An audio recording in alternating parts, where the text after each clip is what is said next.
Hello and welcome to Will It Roll. This week's episode is all about the Porsche 911. It celebrates its 50th anniversary this year.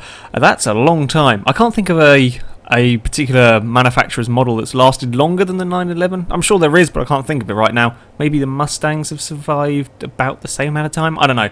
I can't remember. But yeah, the 911 has been around forever. Now we're going to start by saying there are quite a few 911s in Forza, and while I rolled a fair few of them for this, there are some that I missed out because it just simply ran out of time. This 911 Turbo is one that I didn't do, primarily because I don't actually like how the Turbo drives. But there we go. We are also limited by the numbers that there are in Forza. We don't have all the different generations. So we start with the oldest 911 that I have on Forza. This is the 1973 911 Carrera RS in lovely, lovely purple. I don't know how many people would have bought it in that colour, but there we go. Now, as far as rolling goes, 911s are going to be quite interesting because they are rear-engined, which is very strange for cars these days. There are very, very few cars that are made rear-engine, so the weight distribution is going to be an awful lot different. And no matter what you think about Porsche 911s, you have to admire the German engineers who have stuck stubbornly to keeping the engine at the rear and still managed to make some really good handling cars. As far as rolling it goes, though, the suspension on this sort of generation is rather soft and rather bouncy. The handling is also not fantastic, but you've got to consider this is a 40-year-old car, so yeah, I'm not particularly surprised that it struggled a little bit through the corners. It is a little bit tricky to drive. It can be quite hard aiming for the corner through here, but yeah, as you can see, I missed it completely that time. I was going to say the suspension is really soft, but I missed the curb. That was terrible for demonstrative purposes. But yeah, I tried for a while. This car is completely standard. Amazingly, I don't know how it managed that. It did roll over. There we go. And then it's on its roof. It rolled over after about 10 minutes. It hadn't looked like rolling over at all for the entire time until the very last. I was about to give up and head to upgrade it. But yeah, amazingly, it rolled over. I'm very surprised by that. It's now having a bit of a twitch on the floor. Forza doesn't like having cars upside down. It doesn't quite know what to do with them when it's sat up there. But yeah, I'm really surprised by that one. Anyway, we move on next to the Porsche 911 Turbo. I don't know what was going. I don't even know what colour. What would you call this colour? I may have clattered the wall. You know that. It's a terrible colour. Who would buy it in that colour of all the colours? Oh dear, this is ridiculous. Pretty sure the headlights just flashed there. That wasn't interesting. That's quite cool. Looks like headlights are on when you drive into the sun. Sorry, distracted. Anyway, yes. This is a slightly more modern version. This is like 9 years newer than the previous one, but still got fairly soft suspension. I was still having a difficult time getting this thing to roll. It is faster than the previous one as well, which means that when you do go around the corner, you stand a good chance of running into the tyre wall.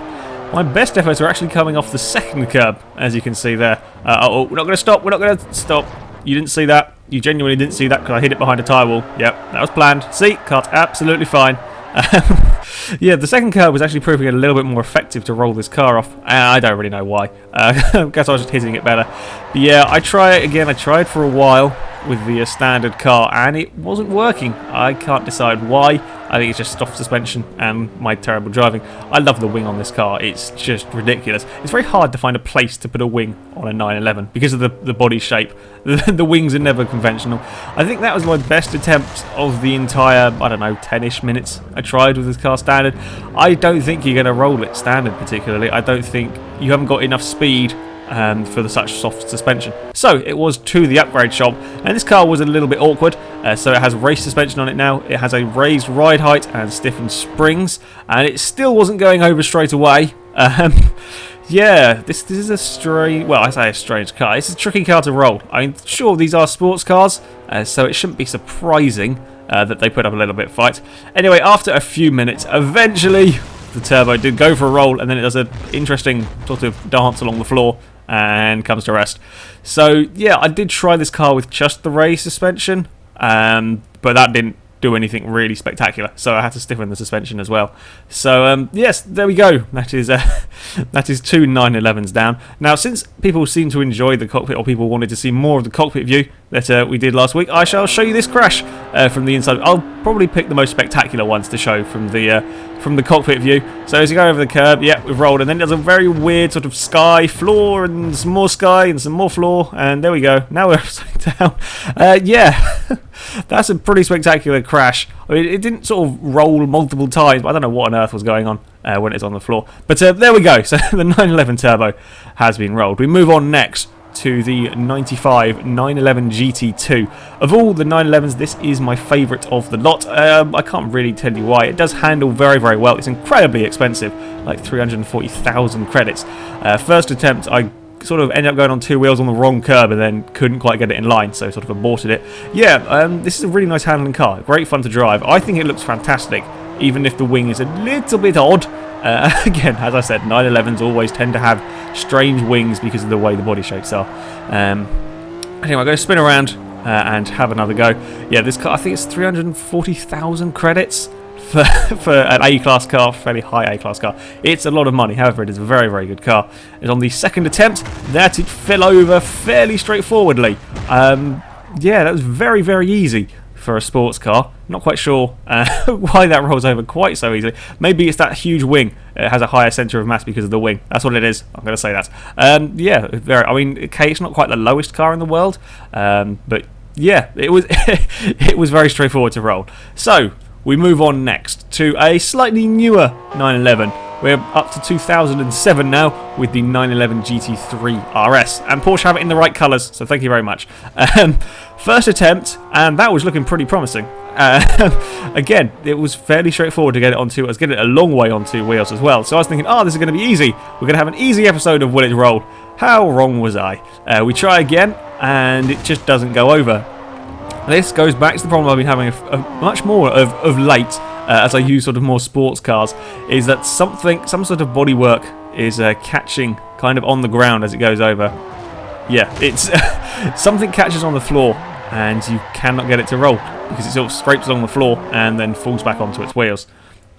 So yeah, I tried for probably 10-15 minutes with this car because it kept looking like it was going to go over. It kept looking like it wanted to. Look at that, how far that is on two wheels, but it just doesn't roll over.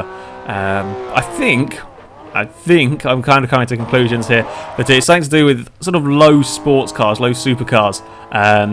When they kind of go on the side like that, that's very on its side. The two wheels that are on the ground are going to, sort of the suspension is going to compress. As they compress, there is very little ride height, and as they do that, side skirts and front splitters are going to catch on the floor.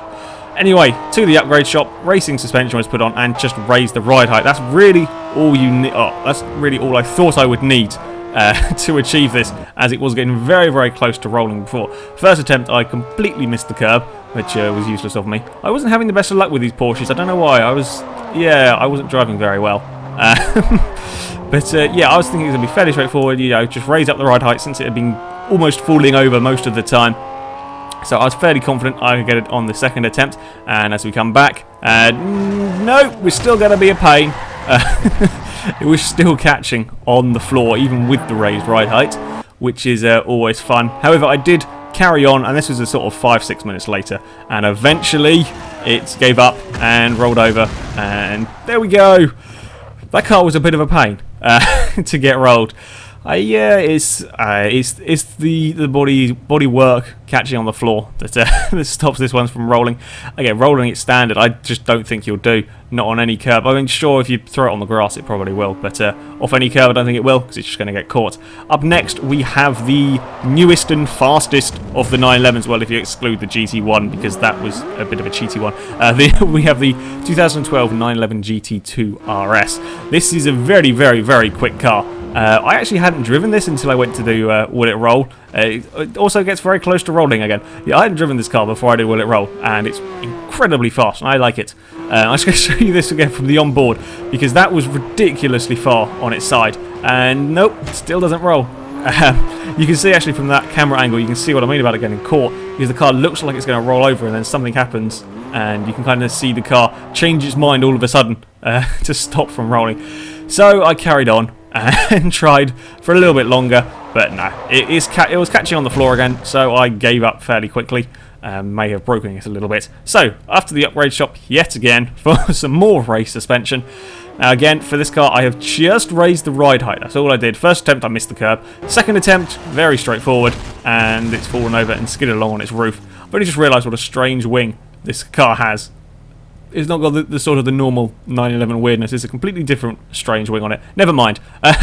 So yes, the GT2 RS, great car actually. I really do quite like driving this car. A bit of a pain to roll, but that seems to be a common theme with some of these very low sports cars. So we move on finally to the 911 Cup car. I could have picked an RSR or a different one. I just picked one I hadn't used before and something that was a little bit different. Everybody goes for the RSRs, so I thought I'd have a go with one of the GT3 Cup cars. Now 911s have been in every racing series imaginable, Le Mans, American Le Mans series, and all sorts of sports car racing. I think this one came from an American Le Mans series race. I think this is one of the lower class cars, like GTC or something. It's got a GTC sticker on the back. There we go. So I'm guessing it's in that class in whatever race it is. But yeah, as far as rolling, it's a sports car. It's going to be a bit of a race car, I should say. Sorry. So it's always going to be a bit awkward to roll because it is very low to the ground. Fairly wide, has a humongous wing. Look at the size of that wing. Also has an awful lot of grip, which can sometimes help and can sometimes not. I don't really know how it works. After a while, though, it did, well, I wasn't too happy with the wall on that occasion. I think that would have rolled over had the wall not been in the way. Yeah, that wasn't the most happy I've been ever.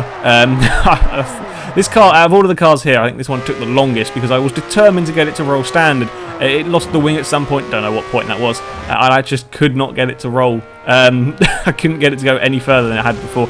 Yeah, blooming wall. When it comes to will it roll, we tend to say that the car has to, or I say the car has to get onto its roof for it to have counted, and unfortunately the Cup car didn't. It sort of hit the wall and skidded along on its side. I tried for a good 20 minutes after that to try and get it to roll, and it just doesn't do it. I couldn't get it to do it again. It probably would roll standard, but I got fed up. So it was to the tuning shop, raised the suspension, since I think it was going to be fairly straightforward. First attempt, nope. I wasn't having much luck on these first attempts when I thought cars was going to be straightforward. So yeah, it shouldn't be too hard. You already saw it pretty much would roll standard if I could sort of hit the right point on the curb. I don't really quite know how it works rolling cars on here. I've rolled many a car and I'm still not really sure, so I swear you can hit the curb in exactly the same way and it'll react differently every time. But on the second attempt, back pass, there we go, fairly straightforward for the Cup car, and almost did a front flip, nearly managed to get it a front flip, and there we go. So that is a selection of various different Porsche 911s that have been rolled. Most of them were fairly straightforward with the exception of this blooming race car. I'm not too pleased with that. But there we go.